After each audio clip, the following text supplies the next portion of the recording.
Hello बच्चों, hope you all are doing well. So जैसा कि आप सबको पता है कि आज हम लोग डे 2 के चैलेंज को लेके आ रहे हैं और आज मैंने यहाँ पे मेंशन नहीं किया हुआ है, ये भी चीज़ आप देख पा रहे होगे। तो यहाँ पे मैं मेंशन करने जा रही हूँ हमारा डे 2 का चैलेंज। अब डे 2 के चैलेंज में हम करने वाले क्या हैं, तो आपको बता दूँ हमारा जो चैप्टर का नाम आज रहेगा वो होगा पी ब्लॉक। अब आप डर मत जाना कि पी ब्लॉक में हम बोल रहे हैं, लगता है ग्रुप नंबर 13 से लेके ग्रुप नंबर 18 कंप्लीटली यहाँ पे होगा। अरे नहीं, टेंशन मत लो, ठीक है ना। ऐसा कुछ भी नहीं करेंगे क्योंकि हमारे पास इंफॉर्मेशन पहले ही आ चुकी हुई है आपके एंड से कि यस, जो हमने पेरियोडिक क्लासिफिकेशन आपको दिया हुआ था उसमें अप्रॉक्सीमेटली 80% तक का ही प्रिसीजन आ पाया है विद द प्रिपरेशन, राइट। तो हमारे पास अब पी ब्लॉक जो है, इस चैप्टर से आपको क्या करना है, group number 13 and group number 14, it means entire class 11th वाले टॉपिक को करना है। What will be your source, आपका सोर्स क्या होना चाहिए। सबसे प्राइमा पार्ट में you have to stick to NCERT book, आपको एनसीईआरटी बुक पे स्टिक करके रहना है, फर्स्ट एंड फोरमोस्ट पॉइंट। अब इसके अलावा क्या करोगे यार, देखो मेरे को थोड़ा फास्ट बता रहे दो, है ना, क्योंकि तुम चाय या कॉफ़ी कुछ लेके बैठे हुए हो, ये तो मेरे को पक्का श्योर है। तो जाहिर सी बात है उसमें मैं आपको ये तो बता दूं कि हमें क्या क्या करना है, कितना टाइम देना है ना। तो एनसीईआरटी बुक तो है ही तुम्हारे पास, उसे ज़रूर से कवर कर लो। साथ के साथ क्या करोगे बेटा, तो साथ के साथ आपको एक छोटा सा काम और करना है, अपने क्लासरूम नोट्स पे डिपेंडेंट रह सकते हो। जो भी क्लासरूम नोट्स है, जहाँ पे भी हमने पढ़ाई करी है, of course each and every part I can say teachers अच्छे से ही पढ़ा रहे होते हैं, तो आपको एक छोटा सा काम करना है यहाँ पे, जो क्लासरूम नोट्स है उस पर डिपेंडेंट रहना। देखो यार, क्लासरूम नोट्स जो है ना, उसमें आपके पास अगर रीजनिंग क्वेश्चंस हैं तो well and fine, reasoning question answers type से ही अगर है तो भी वेल एंड फाइन है, ताकि आपको पता चलेगा, पहला। दूसरा, आपके पास ट्रेंड का अगर ऑर्डर है, ट्रेंड वगैरह का ऑर्डर एक जगह ऑलरेडी मेंशन्ड है क्लासरूम नोट्स में, तब तो सोने पे सुहागा है, फिर तो कोई टेंशन ही नहीं है तुम्हारे को, ठीक है। तो एनसीईआरटी तो मैंडेट कर लो और साथ में क्लासरूम नोट्स किसका करोगे, group number 13 and group number 14। अरे बाबा, ग्रुप नंबर 13 है कौन सा ग्रुप रे, ये तो बताओ। तो ग्रुप नंबर 13 कौन सा ग्रुप है, बोरॉन फैमिली। कौन सी फैमिली है, बोरॉन। ना तुम्हारी फैमिली ना मेरी फैमिली, किसकी फैमिली, बोरॉन की फैमिली। मतलब बोरॉन अपने परिवार के साथ यहाँ पे पढ़ना चाहता है कि भाई मुझे कोई पढ़ ले, है ना, बैठा हुआ है वो। अब 14 नंबर कौन सा, ये वही है बेटा जिसपे पूरी ऑर्गेनिक केमिस्ट्री डिपेंडेंट है, कार्बन की अपनी खुद की फैमिली। तो ये हो गया कार्बन फैमिली। तो ये दोनों फैमिली के अंदर हमें एक बात करनी है। बोरॉन फैमिली में आपको अगर याद हो निमोनिक भी, तो वी वर हैविंग निमोनिक बैंगन आलू गाजर इन थैला, वही काम करना है। इसका निमोनिक भी आपको याद होगा। मतलब यार निमोनिक मत सुनो मुझसे, आप ये याद करो कि कौन कौन सा एलिमेंट मैम बोल रही है ना। बैंगन आलू बोल रही हैं तो मतलब बोरॉन हो गया, एल्यूमिनियम हो गया, ऐसे आप सोचना शुरू करो, राइट। कार्बन फैमिली, कहे सीता जी सुनो प्रभु, ठीक है। तो ये वाला फैमिली हम लोग अभी डिस्कस करने जा रहे हैं बेटा जी। जैसे हमने फर्स्ट टाइम ये ज़रूर कर लिया था कि periodic classification of element cover किया है, तो इतना तो है कि अब आपके लिए बहुत इजी हो गया होगा कि काफ़ी सारे क्वेश्चंस पेरियोडिक क्लासिफिकेशन में भी हमने कर लिए हैं पी ब्लॉक के, ठीक है। और आपको पता होना चाहिए ये काम बहुत इंपॉर्टेंट है, तो इसीलिए पेरियोडिक वाला काम हमने ऑलरेडी भी किया हुआ है। अब यहाँ पर भी हम वापस से वो चीज़ कवर करने जा रहे हैं, तो ज़्यादा टाइम हमें लगेगा नहीं, राइट। फिर भी मैं लेके चलती हूँ कि आपको क्लासरूम नोट और एनसीईआरटी करते हुए हार्डली 1.5 आवर का तो टाइम लग ही जाएगा, मैं ऐसा लेके चलती हूँ। ये आपका टाइम ड्यूरेशन है, टाइम ड्यूरेशन, ठीक है ना।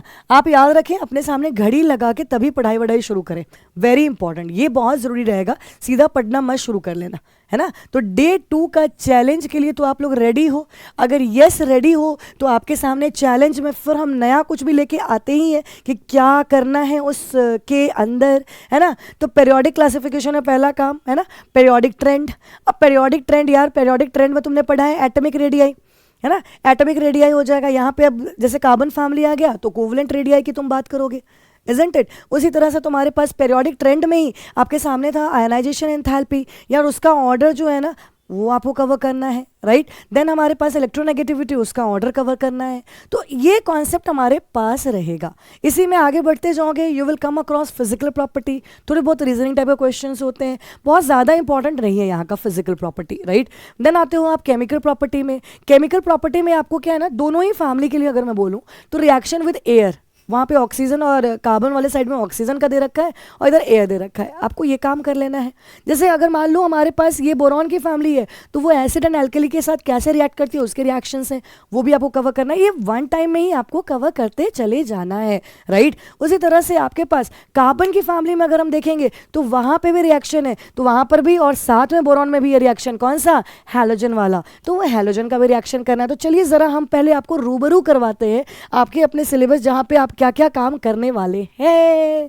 ये देख लीजिए, टान टान। तो ये आपके सामने ऑलरेडी ला के मैंने रख दिया है आपका अपना चहेता सिलेबस, राइट।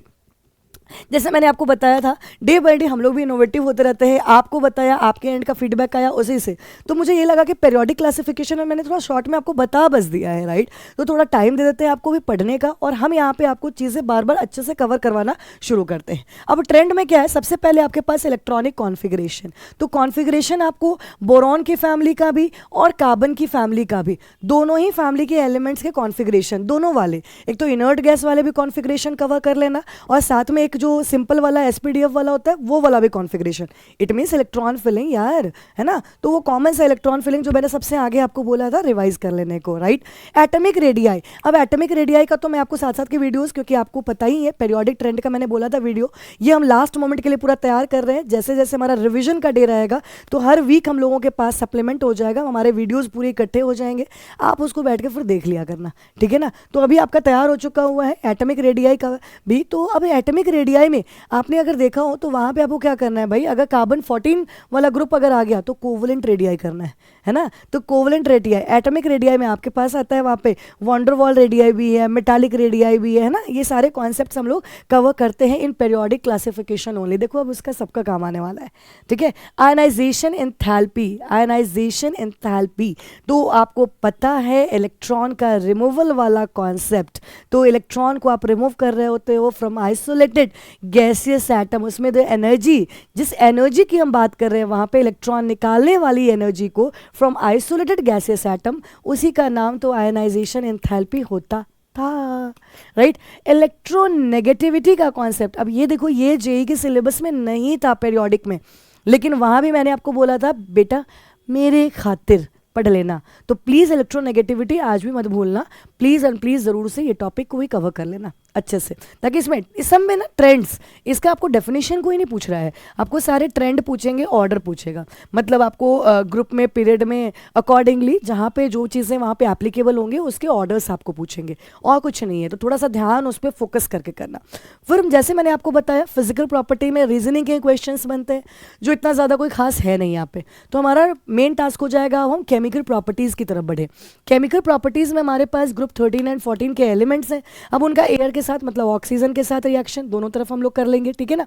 अब देखो वही चीज़ एसिड एंड एल्कली के साथ, यहाँ पे वाटर के साथ रिएक्शन करेंगे, देन यहाँ दोनों की तरफ हैलोजन के साथ रिएक्शन, ये काम कवर करना है। Once you are done with, अब तुम्हें बताओ ना ये सब करने में कहाँ ही टाइम लगने वाला है तुम लोगों को, कोई टाइम ही नहीं लगेगा, क्योंकि आपने क्या कवर कर रखा है, पेरियोडिक क्लासिफिकेशन ऑफ एलिमेंट आपने कवर कर रखा है। तो जाहिर सी बात है आपको ज़्यादा टाइम ही नहीं लगना। तो बस उसके बाद आपके पास यस अब काम की चीज़ें हैं, इंपॉर्टेंट कंपाउंड्स, राइट। अब वहाँ पे आपके सामने बोरेक्स ए, बी है ऑर्थोबोरिक एसिड, एंड सी हो जाएगा डाइबोरेन। अरे डाइबोरेन तो याद आ गया होगा, बनाना बॉन्ड वाला, हाँ बस वही है, राइट। आ जाओ इसी तरह से, ये तो किसके थे, अरे भाई बोरॉन नाम ही में लिखा हुआ है, बोरॉन तो कौन सा है, बोरॉन फैमिली है। अरे अरे एक राउंड देखते चले जाओ हम बात क्या कर रहे हैं, है ना। चलो अब हमारे पास आता है इंपॉर्टेंट यहाँ पे कंपाउंड्स। अब ये कंपाउंड्स किसके बना रहे हैं बेटा हम, अब ये कार्बन फैमिली के। तो कार्बन फैमिली के कंपाउंड्स के अंदर हम एंटर करेंगे, उससे पहले हमें एक बड़ा प्यारा सा कॉन्सेप्ट करना है, एलोट्रॉप्स। बहुत छोटे से ही हम पढ़ते आते हैं, एलोट्रॉप्स, डायमंड हो गया, ग्रेफाइट हो गया, फुलरीन हो गया, these are the allotropes of carbon. अब उनके स्ट्रक्चर में क्या डिफरेंसेस हैं, उससे कैसे रीजनिंग के क्वेश्चन होंगे, इस पे आप लोगों को ज़्यादा से ज़्यादा फोकस करना है, इजंट इट। जैसे कार्बन डाइऑक्साइड है, सारे रिएक्शंस कवर करने हैं। Silica, same thing we have to do every part, right. Silicon and silicate, बेटा सिलिकेट आपको ध्यान होगा, सिलिकॉन में भी स्ट्रक्चर वाला पार्ट कवर कर लेना। देन हमारे पास सिलिकेट्स आएंगे, वही जियोलाइट वाला भी, वो एल्यूमिनो सिलिकेट्स वाला, वो भी कवर करना है हम लोगों को। मतलब एंटायर एनसीईआरटी को हमें कवर करना है। मैंने एक ग्लिम्स दे दिया आपको कि यार हमारे को कवर करना क्या क्या है ना, जो कि आप अगर सिलेबस अपने सामने लेके बैठे होगे, जो लास्ट टाइम मैंने आपको बताया था, डे 1 वाले में मैंने आपको बता रखा है, अगर सिलेबस आप लेके बैठे होगे तो आई थिंक आपने तो अभी तक उड़ा दिया होगा, है ना।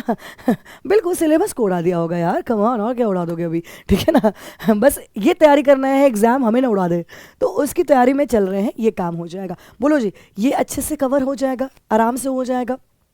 अब छोटा सा मैं आपको जैसे इन्फॉर्मेशन हमेशा देती हूँ, तो बच्चों का मेरे पास मेल आया हुआ है ना, और हमारे चैनल पे भी के थ्रू भी हमारे पास आ गया हुआ था। तो वहाँ पे एक बड़ा अजीब सा क्वेश्चन आया मेरे पास, अजीब सा तो नहीं, शायद मैं ही तरीके से कम्युनिकेट नहीं कर पाई। मैंने आपको बोला था ये चीज़ें मैं कराऊंगी या मैं करके आपको वीडियोस बना के दूंगी। नाउ थिंग इज़ दैट कि ये वीडियोस ऐसा नहीं है कि डेली आपको चैप्टर का वीडियो मिल रहा है। मैंने पहले ही आपको बोला है, don't change your source.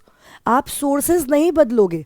Once you are done with it, आपको क्या लगा कि ये डे 1 डे 2 का जो टास्क हमारा चल रहा है, ऑफ कोर्स ये बीच में आपको 4 to 5 डेज के बाद एक बार हम रिवीजन सेशन भी देंगे कि अगर कोई चीज़ बाई चांस छूट गई हो आपसे, आप उसको वापस से कवर कर लो। ऐसा मैं बिल्कुल आपको टाइम वहाँ पे भी एक डे बना के दूंगी कि इस डे पे आप ये काम करो। That day will be meant to supplement yourself with the video lectures as well. Say for example उसमें ऑलरेडी मैंशनड रहेगा आपके थंबनेल्स में कि चलो यार एटमिक एंड एटमिक रेडियाई का आपके पास है, आयनाइजेशन एंथैल्पी को अगर मेरे को देखना है तो, है ना। और मैं वन शॉट बना रही हूँ, इट्स नॉट लाइक कि बहुत बड़ा सा एक लेंदी सा जैसे लेक्चर होता है। लेक्चर्स तो यार टाइम लगता है करने में ना, और उतना टाइम आपके पास नहीं है, तो मैं वैसा आपको सप्लीमेंट करने को बोल रही थी। इट्स नॉट लाइक कि जैसे आज आप बैठ के आप वीडियो ही देखते रहोगे, नो।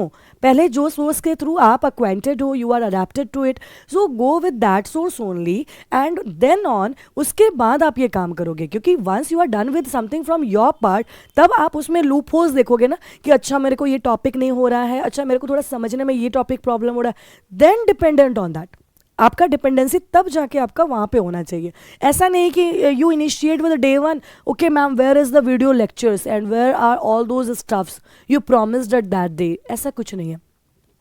ये ध्यान रखना, because since day 1 I am saying कि we are into 60 days challenge. हम चैप्टर्स कवर करवाने में आपको लगे हुए हैं, ऐसा बिल्कुल हॉक आई बना के कि भाई मतलब बस बच्चे अच्छे से करते चले जाए। येस, जहाँ रिक्वायरमेंट है वो हम रिविजन डेज जो आपका रहेगा उसमें सप्लीमेंट कर रहे हैं आपको, ठीक है ना, ताकि जो भी कुछ रह गया हो अगर बाई चांस, तो वो वीडियोज़ आप निकाल के अपना चेक कर सकते हो, देख सकते हो।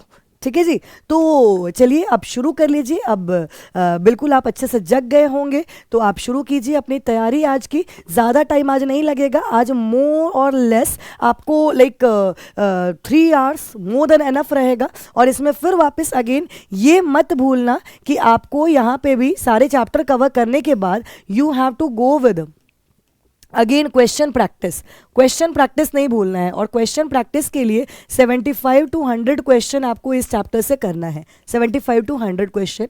Then you have to go for PYQs कर लेना है। एंड देन आपको जो चीज़ें लग रहा है वहाँ इंपॉर्टेंट हो रही हैं या जो चीज़ें आपको याद नहीं रहती हैं, ट्रेंड्स वगैरह खासकर, तो उनका आप शॉर्ट क्रिस्प नोट्स भी बनाना ना भूलें। ये तीनों काम बिल्कुल ना भूलें, ठीक है ना, नहीं तो फिर फ़ायदा ही नहीं होगा। इतना कुछ पढ़ोगे लिखोगे लेकिन फ़ायदा ही नहीं होगा। तो ये काम आप कर लोगे, तो ये अगर आप करते हो तो अपना काम शुरू कीजिए। जब आप प्रॉमिस कर ही रहे हो तो काम शुरू कीजिए, ताकि हम नेक्स्ट डे आपको डे 3 का चैलेंज लेके आए और आप तब तक इसको विद बैंग करना शुरू करें, ऐसे वाला, ठीक है ना। चलो बच्चों, तब तक बाय बाय आपको, है ना, ऑल द बेस्ट। आज दिन भर मज़े में पढ़ाई करो यार। हाँ, केम ही सिर्फ मत पढ़ने रहना, मैं बार बार बोलती रहती हूँ, क्योंकि फिजिक्स एंड मैथ्स में भी फुल टू अपना टाइम देते रहना, ठीक है ना। और मैं भी देखती हूँ, मेरे पास कुछ मेल्स वगैरह इसके भी आए हैं, राइट, आपके एंड से ही कि मैम थोड़ा टाइम मैनेजमेंट का भी वीडियोस वगैरह अपलोड आप करो, तो वो भी काम करते हैं। धीरे धीरे धीरे धीरे, है ना। तो कोशिश है कि आपके लिए वो सारी चीज़ें भी हम लोग बस ऐसे ही मेल करते रहो, है ना, मैसेज करते रहो और अपना प्यार देते रहो, ताकि आप तक आपके सारी चीज़ें, ज़रूरत की चीज़ें पहुंचती रहें। ठीक है, बाय बाय। ओके बेटा, एन्जॉय।